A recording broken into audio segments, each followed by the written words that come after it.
नमस्कार। संसार में कोई व्यक्ति प्रतिकूलता नहीं चाहता। वो चाहता है कि हमारे जीवन में सब कुछ अनुकूल ही घटित हो। अनुकूल अर्थात जैसा हम चाहते हैं वैसा हो, और ये संसार में कभी हो नहीं सकता।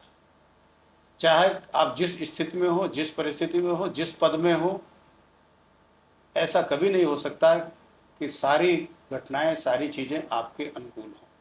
क्योंकि ये जो सृष्टि है, ये जो संसार, ये द्वंद्वात्मक है। इसमें द्वंद्व है, क्रिया और प्रतिक्रिया है, पक्ष है तो विपक्ष है, सत्य है तो असत्य है, पाप है तो पुण्य है। ये द्वंद्वात्मक इस जगत की सृष्टि है। इसलिए जो लोग द्वंद्व से डरते हैं, सोचते हैं कि उनके जीवन में कोई परेशानी ना आए, कोई संकट ना आए, कोई चुनौती ना आए, वो कभी जीवन में सफल नहीं हो सकते, आगे बढ़ नहीं सकते। बहुत लोग ऐसे होते हैं कि अपने प्रतिपक्षी को समाप्ति करने पर तुलते हैं कि साहब हमारा कोई प्रतिपक्षी नहीं रहेगा, हमारा कोई प्रतिद्वंदी नहीं रहेगा, हमारे समक्ष खड़े होने वाला कोई नहीं रहेगा, तो हम निर्बाध रूप से अपने कार्य व्यापार कर पाएंगे, अपना सिक्का चला पाएंगे, अपनी मनमानी कर पाएंगे।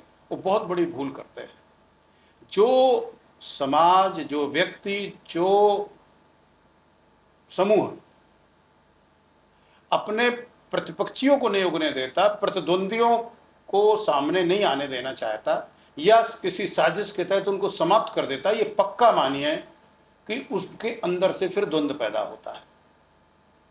और अंतर का जो द्वंद्व पैदा होगा, यानी आपस में जो द्वंद्व पैदा होगा, मैं उदाहरण बताऊं आपको। आप सब जानते हो कि महाभारत काल में, महाभारत के युद्ध में अधिकांश लोग मारे गए थे। बहुत बड़ा युद्ध था, अक्षौड़ियां पर सेनाएं थी, कई कई अक्षौड़ी सेना थी, और कौरव पक्ष पूरा मारा गया और पांडव पक्ष भी पूरा मारा गया। बचे कौन थे? बुढ़े बचे थे, पांच बूढ़े, युधिष्ठिर, भीम, अर्जुन, नकुल और सहदेव, ये सब वृद्ध थे। भगवान कृष्ण स्वयं वृद्ध थे। मैंने एक जगह बताया कि जिस समय महाभारत का युद्ध हुआ तो उसके प्रथम दिन भगवान श्री कृष्ण की आयु 89 वर्ष 2 माह 7 दिन थी। युधिष्ठिर उनसे बड़े थे और भीम भी उनसे बड़े थे। अर्जुन और नकुल सहदेव उनसे छोटे थे। यानी पांडव पक्ष के सभी लोग करीब 90 वर्ष के आसपास थे, और कौरवों के भी लोग इसी तरह से। हम आप सब जानते हैं कि द्रोणाचार्य के गुरुकुल में सभी लोग साथ साथ पढ़ते थे। दुर्योधन, दुशासन और जितने भी उधर थे। कर्ण तो और बड़े थे, चूंकि कर्ण तो दुर्योधन से भी बड़े थे। द्रोणाचार्य भीष्म पितामह के बारे में कहना ही क्या, वो तो पितामह ही थे, और द्रोणाचार्य तो गुरु थे, अश्वत्थामा सहपाठी थे। तो दोनों पक्ष समाप्त हुआ।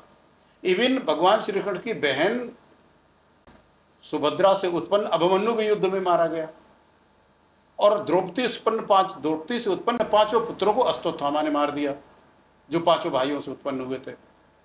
तो बचा कौन? कोई नहीं बचा उस युद्ध में। सेना तो बेतहाशा मारी ही मारी गई। कोई प्रतिद्वंदता जैसी चीज नहीं दिखाई दी। यदुवंश बड़ा शक्तिशाली हो गया। एक तो भगवान श्री कृष्ण का उस वंश में होना, फिर भगवान श्री कृष्ण का महाभारत के युद्ध का एक तरह से सारथी बनकर नेतृत्व करना, और उनकी कृपा, उनके प्रसाद से, उनके आशीर्वाद से, उनके सहयोग से पांडवों की विजय और दोनों पक्ष का करीब करीब सर्वनाश। तो यदुवंशियों का तो फिर कहना ही क्या। वो तो मतवाले होकर के उत्पात मचाना शुरू कर दिया उन लोगों ने। यहाँ तक कि भगवान श्री कृष्ण के स्वयं की संतानें भी ये उत्पात करने लगी। सांब की कथा आप लोगों को पता होगी, नहीं है तो कभी बताऊंगा। भगवान श्री कृष्ण का जम्बूद्वीप से पैदा हुआ पुत्र सांब किस तरह का पापी और अत्याचारी हो गया था। होता यही है, क्योंकि चुनौती कोई सामने नहीं रही ना, तो अपने आप में अब हम अपने को करेंगे। तो भगवान ने क्या किया? स्वयं को ले जाकर के सोमनाथ के क्षेत्र में सबको मरवा दिया। आपस में लड़कर के सब मर गए। सारे यदुवंश का नाश हो गया आपस में ही लड़कर के। इसलिए कहा है ना कि वो निंदक नीरे राखिए आगड कुटी छबा है, बिन बादल और बूंद के निर्मल करे स्वभाव। यदि कोई आपका विरोधी है, आपकी निंदा करता है, हम ये नहीं कह रहे कि आप उसके बस में हो जाइए, आप उससे पराजित हो जाइए, लेकिन ये चीज़ें सरवाइव करेंगी। यदि आपने ये सोच रखा है कि हम सरवाइव ही नहीं करने देंगे ऐसे किसी को जो हमारे सामने खड़ा हो सके, हमसे प्रश्न कर सके, हमारे बराबर आकर के बोल सके, तो आप समझ लीजिए कि आप स्वतः से अपने नाश को आमंत्रित कर रहे हैं। इसलिए ऐसी प्रतिकूलताओं से घबराइए नहीं। प्रतिकूलता आ जाएं, उनका सामना करिए।